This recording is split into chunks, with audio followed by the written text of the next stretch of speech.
A esperança num cabo tormentoso.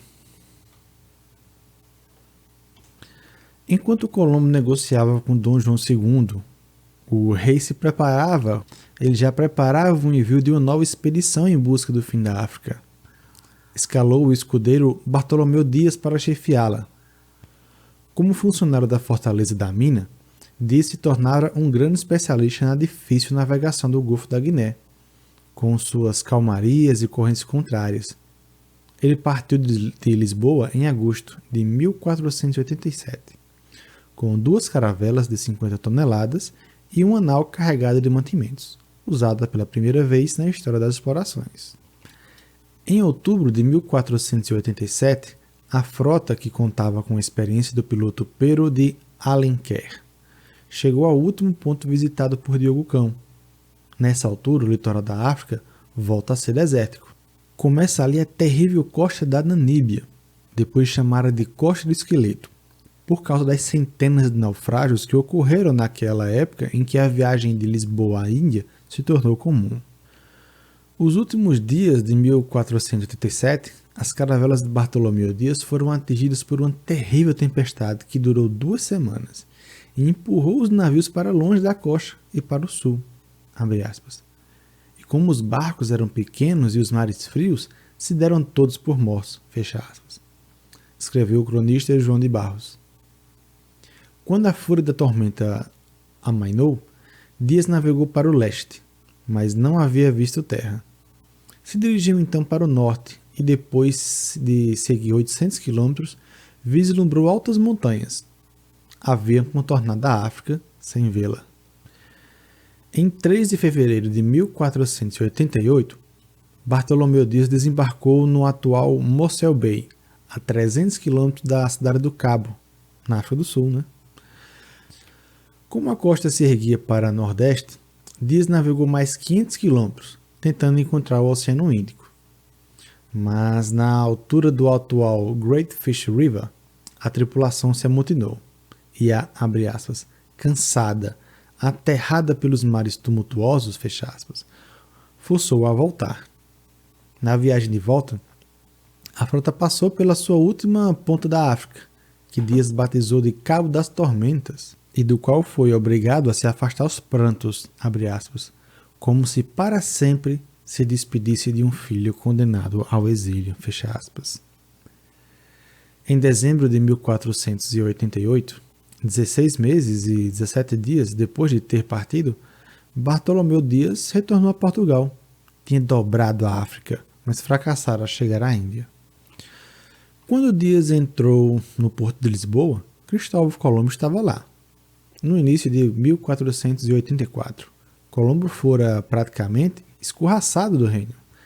Mas em junho de 1488, Dom João lhe enviara um salvo-conduto, no qual o chamaria de amigo pessoal. O convidou para visitá-lo. Temeroso de que a expedição de Bartolomeu Dias tivesse fracassado, o rei talvez pensasse em apostar no delírio de Colombo. Mas quando Dias retornou, Dom João viu o renascer da, boa esperança, de chegar à Índia, e mudou o nome do cabo que aterrorizava seus navegadores e dispensou um amargurado Cristóvão Colombo. Nota do narrador. Para você ver aqui o mindset, O mindset de Dom João, visionário, marqueteiro, empreendedor, disruptivo, percebeu que esse nome Cabo das Tormentas não era um nome muito aderente, Não era o nome que vendia, e resolveu renomear o cabo para Cabo da Boa Esperança, que era muito mais bacana, Seria muito mais aceito pelo público. Muito foda. Fim da nota do narrador. A América e Tordesilhas. A vitória de Portugal foi uma decepção para Colombo, mas ao mesmo tempo ela faria se mudar para a Espanha. E lá, Colombo caiu nas graças da rainha Isabel, obtendo financiamento para seu projeto de atingir as Índias pela costa oeste. Menos de 5 anos após deixar Portugal, Cristóvão Colombo teria seu breve instante de glória e poderia se vingar e quase humilhar o rei Dom João II.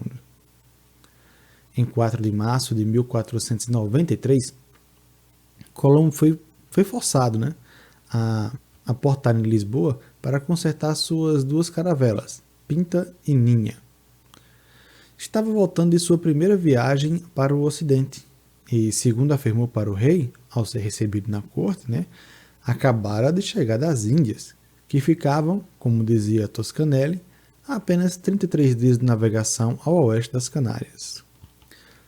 Dom João II ficou indignado, não por achar que Colombo de fato tinha chegado à Índia, já que seus geógrafos já haviam lhe provado que tal façanha era impossível, mas por julgar que aquelas terras de cuja existência os lusos já suspeitavam também lhe pertenciam por direito.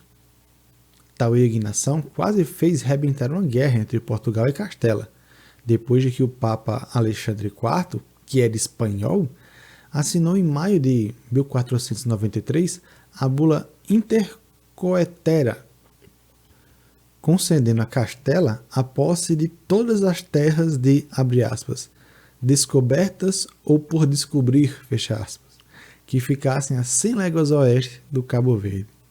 Portugal, obviamente, se recusou a reconhecer a validade dessa bula. O impasse seria resolvido cerca de um ano depois, quando os representantes de Dom João II e os reis Fernando e Isabel se reuniram na pequena cidade de Tordesilhas, no norte da Espanha, e em 7 de junho de 1494 firmaram um novo tratado, dividindo o mundo entre si com a bênção papal. Mas, bem informados que seus rivais, os lusos garantiram então a posse de todas as terras 370 léguas a oeste do Cabo Verde, assim assegurando seu domínio não só sobre o litoral do Brasil, mas obtendo também a soberania sobre o amplo espaço oceânico necessário para a realização para dar a volta do mar, que Bartolomeu Dias julgava como razão fundamental para cruzar o Cabo da Boa Esperança. Nota do narrador. Eu não sei se ficou bem claro nesse livro. No livro Escravidão, que também tem no canal, fica mais claro. Os portugueses, eles tinham de se afastar muito da costa, né, da África. Eles não tinham de ficar ali beirando na praia, não, porque os ventos dali faziam eles subirem para a Europa. Então eles tinham de se afastar, se jogar para o alto mar, porque lá tem os ventos, né, que jogavam você para cá, para o Brasil.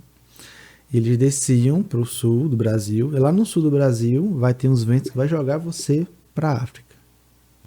Inclusive foi essa corrente de ventos, né, que favoreceu tanto o comércio de escravos. Né? Fim da nota do narrador. O descobridor casual. Embora seja o responsável pela maior descoberta geográfica de todos os tempos, Cristóvão Colombo, de acordo com uma piada maldosa ainda hoje contada nas ilhas do Caribe, abre aspas, foi um navegador que, ao zarpar não sabia para onde estava indo. Ao desembarcar, não soube aonde chegara. E ao retornar para casa, não pôde dizer com certeza onde havia estado. Fecha aspas. De fato, Colombo, que morreu pobre e esquecido, afirmou que até o fim da vida que havia descoberto uma rota marítima que conduzia a Europa para a Índia, pelo caminho do oeste. Ele achava que as Bahamas, onde estiveram, eram parte da lendária Cipango, o Japão que Marco Polo descrevera. Apenas depois da descoberta do Brasil, em 1500, ficou evidente que Colombo estivera no novo continente. Vasco da Gama chega à Índia. Em 1495, um ano após a vitória em Tordesilhas, Dom João morreu, deixando seu reino endividado e sem ter realizado um dos seus maiores sonhos, visitar a África, aonde não pôde ir por falta de dinheiro, e descobrir a rota marítima para o Oriente. Seu cunhado, Dom Manuel I, assumiu o trono por vias tortuosas. Apesar da indignação dos seus conselheiros, resolveu dar continuidade à expansão ultramarina e ao projeto de chegar à Índia. De início, determinou que Bartolomeu Dias preparasse os navios necessários para tal viagem, ao reforçar o madeirame das caravelas e misturar velas latinas com redondas. Dias teria praticamente inventado a nau, navio com qual os lusos fariam as novas e mais importantes descobertas. Mas quando São Gabriel e São Rafael ficaram prontas, Dom Manuel decidiu que o comando da frota seria entregue ao fidalgo Vasco da Gama. Como eu já havia falado, né, fidalgo significa literalmente filho de algo. E de Estevão da Gama, governador de Sines, cidade do Alentejo. A decisão se deveu não só ao fato que Dom Manuel estava disposto a se reaproximar da nobreza, como de sua conclusão de que seria preciso mais do que um marinheiro experiente para lidar com os sofisticados rajás indianos. Gama se tornou, assim, o primeiro comandante luso a desempenhar funções diplomáticas e militares. O comando técnico da expedição foi dado ao piloto Pero Alenquer e a Nicolau Coelho, capitão da caravela Berrio. A frota de Gama. A frota de Vasco da Gama era constituída por 4 embarcações, 2 naus, uma caravela e uma naveta de mantimentos.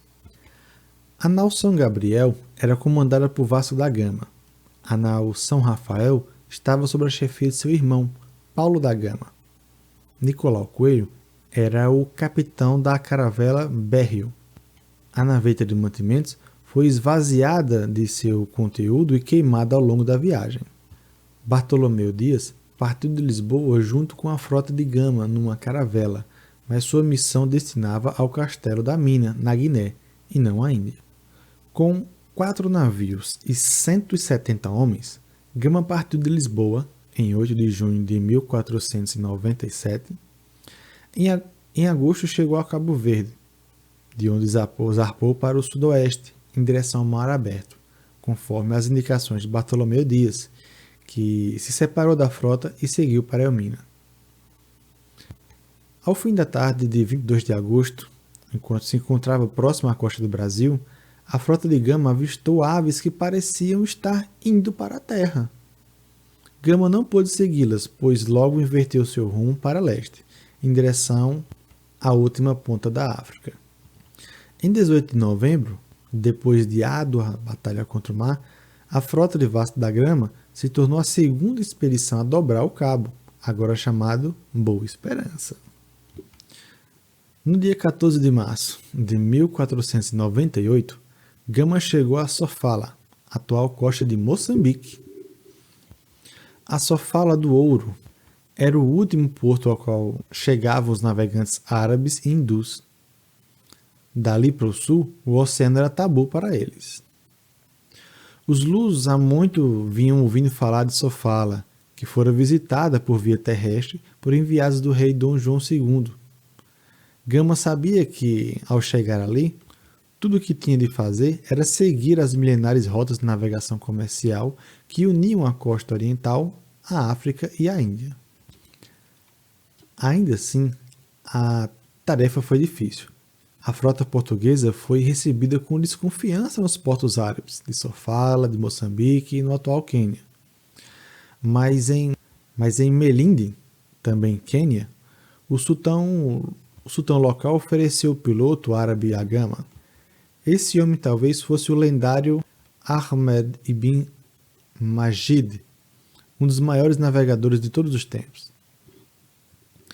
Fosse quem fosse, ele ensinou a Gama os segredos que logo provocaria a derrocada do Império Marítimo dos Árabes teriam construído no Oceano Índico. Em maio de 1498, Vasco da Gama chegou a Calicut. Ele ficou 3 meses em Calicut, em constantes desacertos com os mercadores árabes. O Samorim de Calicut, que Gama julgou ser cristão, mas que obviamente era hindu, se sentiu ofendido com os presentes baratos que lhe ofereceu e recusou a negociar. Em agosto, Gama partiu de Calicut, deixando para trás de si uma aura de desconfiança. Mas um ano depois, ao chegar em Lisboa, com apenas 2 navios e 55 homens, nossa, morreu quase todo mundo, pôde comunicar para o rei Dom Manuel a mais espetacular das descobertas lusitanas. Ainda podia sim ser alcançada por mar. Meses depois, Gama ensinaria Pedro Álvares Cabral como fazê-lo. Um encontro histórico. O dia da chegada de Vasco da Gama na Índia, em maio de 1498, marca, de acordo com alguns certos historiadores, abre aspas, o início da era da dominação europeia da história, fecha aspas. Ainda assim, foi um começo marcado por uma certa humilhação, quando Vasco da Gama se encontrou com o Samorim, rei de Calicut. Ele estava coberto da cabeça aos pés de grandes brincos, brincos de ouro com rubis de muito preço, diamantes, 2 pérolas, uma feito uma pera e outra maior que uma avelã. Tinha os braços argolas de ouro, adornados de joias de grande valor. As pernas também estavam adornadas em um dedo do pé, um dedo do pé, tinha um anel de rubi de grande fogo e estima. Os dedos das mãos estavam cheios de rubis, esmeraldas, diamantes, de modo que não havia preço que pagasse tamanha riqueza que o adornava, fecha aspas. Como de presente, Gama lhe ofereceu açúcar, azeite e bacias de cobre. Parte 3. A Semana de Veracruz. Por volta das 6 da manhã de quinta-feira, 23 de abril de 1500, quando o sol nasceu na ampla baía em frente ao monte batizado de Pascoal, a esquadra comandada por Pedro Álvares Cabral estava ancorada a 36 quilômetros da costa. Assim que o dia raiou, a frota se pôs cuidadosamente em marcha, avançando 30 quilômetros em 3 horas, rumo daquelas praias banhadas de luz. Por volta de 10 da manhã, com a profundidade do mar já em 9 braças, cerca de 19 metros, os navios lançaram âncoras, fundeando outra vez. Estavam agora a 3 quilômetros da praia, em frente à foz do Rio Pequeno, cujas águas se jogavam contra o mar, depois de serpentear em meio ao emaranhado de uma floresta densa. Então, na areia, às margens daquele regato, entre a mata e o mar, os portugueses viram, abre aspas, homens que andavam pela praia sobre obra de 7 ou 8, fecha aspas. A um sinal do comandante Mor, os capitões dos outros navios embarcaram em batéis e esquifes, que são barcos pequenos, tipo Scaler, e se dirigiram à nau capitânia para uma breve reunião. Logo após essa, Cabral decidiu enviar à terra o experiente Nicolau Coelho, que estava na Índia, que estivera na Índia com Vasco da Gama. Junto com ele, seguiram Gaspar Gama, o judeu da Índia, entre aspas, que, além de árabe, falava vários dialetos hindus da costa do Malabar, mais um grumete da Guiné e um escravo de Angola. Os portugueses conseguiram reunir assim a bordo de um Scaler homens de 3 continentes conhecidos até então, e capazes de falar umas 6 a 7 línguas diferentes. Mas quando o batel de Nicolau Coelho chegou à foz do pequeno rio, não foi possível travar diálogo nenhum com os nativos. Agora já cerca de uns 18 ou 20.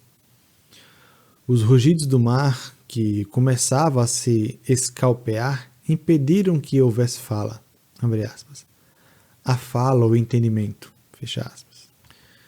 De todo modo, os tripulantes do batel concluíram que nunca haviam visto um homem como aqueles, abre aspas, pardos, todos nus, sem nenhuma coisa que lhes cobrisse as vergonhas, fecha aspas.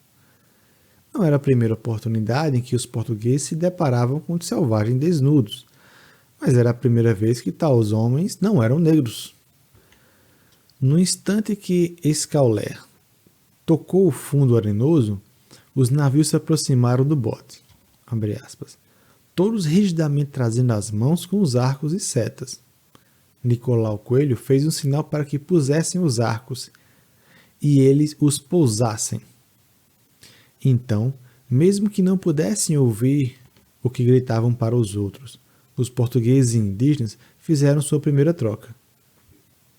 Sem descer do barco, Coelho jogou à praia um gorro vermelho, típico dos marujos lujos, um sombreiro preto e a carapuça de linho que usava na própria cabeça.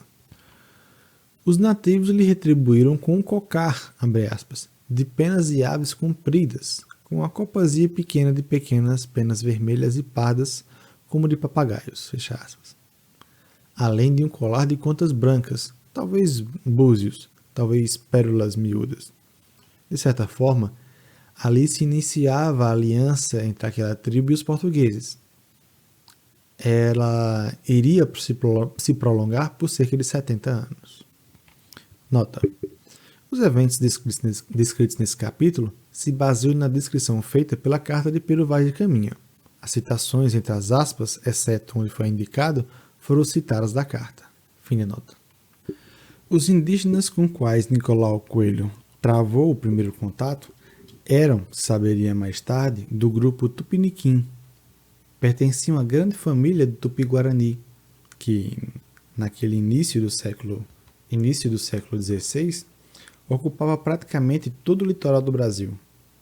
Os tupiniquins eram cerca de 85 mil e viviam em 2 locais da costa brasileira, no sul da Bahia, à altura de Ilhéus até a foz do Rio Doce, já o atual estado do Espírito Santo, e numa estreita faixa entre Santos e Bertioga, no litoral norte de São Paulo. Como os demais Tupi-Guarani, tinham chegado às praias do Brasil movido não apenas por um impulso nômade, mas por seu envolvimento numa ampla migração de fundo religioso. Partindo de algum ponto da bacia do Rio Paraná, território hoje ocupado pelo Paraguai, ainda que alguns estudiosos acreditem que o movimento talvez tenha começado na Amazônia, os Tupi-Guarani iniciaram uma longa marcha em busca da terra sem males, entre aspas, liderados por profetas, chamados de Caraíbas. Eles haviam chegado à costa brasileira por volta do ano 1000 da era cristã, mas em vez do paraíso, se depararam 5 séculos após com aqueles estranhos homens, barbudos e pálidos, vindos do leste junto com o sol, e agora se encontravam no alto céu. Abandonando a perspectiva da proa, se pode reler o instante daquele primeiro encontro da perspectiva da praia, pela ótica daquele grupo de nativos nus que vislumbravam surpresos a aproximação de velas, enfurnadas na quais se realçava o assombroso símbolo da cruz da Ordem de Cristo.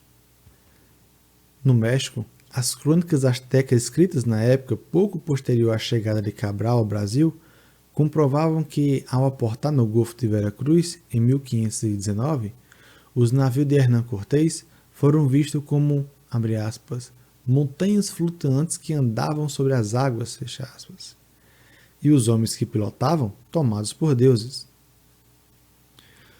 O que acharam e sentiram os tupiniquins no sul da Bahia ao se depararem com o mar coalhado de naves potentosas e cujo bojo viajavam homens vestidos e peludos, armados de ferro e fogo? O fato desses alienígenas brancos terem sido denominados Caraíbas parece ser um indicativo fiel de que os índios do Brasil compartilhavam da mesma convicção que tiveram a tribo de Montezuma, de que estavam diante de seres sobrenaturais. E essa amarga ironia se constituiu, de acordo com o escritor americano Henry Miller, a maior e mais grandiosa chance de redenção de si próprios e do mundo que os europeus jamais desfrutaram e que trataram de desperdiçar irremediavelmente. É um exemplar do próprio caso Tupiniquim. Por volta de 1530, quando a colonização do Brasil se iniciou na prática, eles se uniram aos portugueses na guerra contra os Tupinambá-Tamoio, aliados dos franceses. Foi uma aliança inútil. Após vencerem os inimigos iniciais, os lusos só logo se esqueceram do auxílio que os tupiniquins lhe haviam prestado. Por volta de 1570, a tribo já estava virtualmente extinta. Mas naquele primeiro dia, tudo ocorreu bem, entre os nativos e os estrangeiros. Trazendo consigo presentes que recebera, Nicolau Coelho retornou para a nau da capitania, abre aspas. Por ser já tarde, e não poder haver fala por causa do mar, fecha aspas, voltou então a se reunir com o comandante-mor com os demais capitães. Naquela noite choveu e ventou de sueste, tão forte que algumas das naus chegaram a se desgarrar, embora não fosse muito longe. A sexta-feira, 24 de abril, amanheceu suave e límpida, mas após o susto da noite anterior, os pilotos aconselharam o comandante a zarpar em busca de um bom pouso, onde a armada pudesse se reabastecer de lenha e de água. E assim, por volta de 8 da manhã, a frota erguia suas âncoras, içou as velas e partiu para o norte. Naquele momento, cerca de 60 cativos já se achavam na praia esperando a nova visita, que não veio. Com os batéis e esquifes amarrados à popa, a armada se pôs em marcha cautelosamente, se afastando dos afiados arrecifes de Itacolomi, que ficavam à frente da ponta hoje chamada Curumbaú. As caravelas seguiam próximas à costa, as naus bem mais ao largo, a uma velocidade de 3 nós, 6 km por hora. A frota avançou ao longo da costa, contemplando, abre aspas, as grandes barreiras, umas vermelhas, outras brancas, fecha aspas. Eram as fabulosas falésias de Trancoso e de Porto Seguro, paredões imponentes de argila alvas e arenitos ferruginosos, que despencavam de 40 metros aproximadamente de altura, em permanente erosão. Avistadas do mar desde longe, essas encostas sedimentares resbrilhavam ao nascer do sol, numa miragem de tons róseos. São os costões do Brasil, o pano de fundo multicor das praias inaugurais da nação. O segundo dia da frota cabralina no Brasil se desenrolou todo em algo nessa cortina rochosa, rompendo apenas pela foz do rio, de águas claras e curvas mansas, como o Rio da Barra, localizada entre Trancoso e o Arraial da Ajuda, e o rio de Buraiem, às margens da qual hoje se ergue a cidade de Porto Seguro. O Rio da Barra parece ter sido o antigo Rio Brasil, que surge no mapa de Cantino Feito, em 1502, sendo o mais antigo a representar o Brasil. A busca por um ancaradouro se prolongou por todo o dia. Somente o final da tarde, depois de percorridas 10 léguas de costa, cerca de 65 km, a frota encontrou, abre aspas, um arrecife com um porto dentro, muito bom e seguro, fecha aspas. As caravelas então ancoraram na foz do rio Mutari, próximo ao recife da Coroa Vermelha, uns 12 km ao norte da atual cidade de Porto Seguro. As naus fundearam uns 2 km de praia, onde a profundidade era de umas 11 braças, cerca de 23 metros.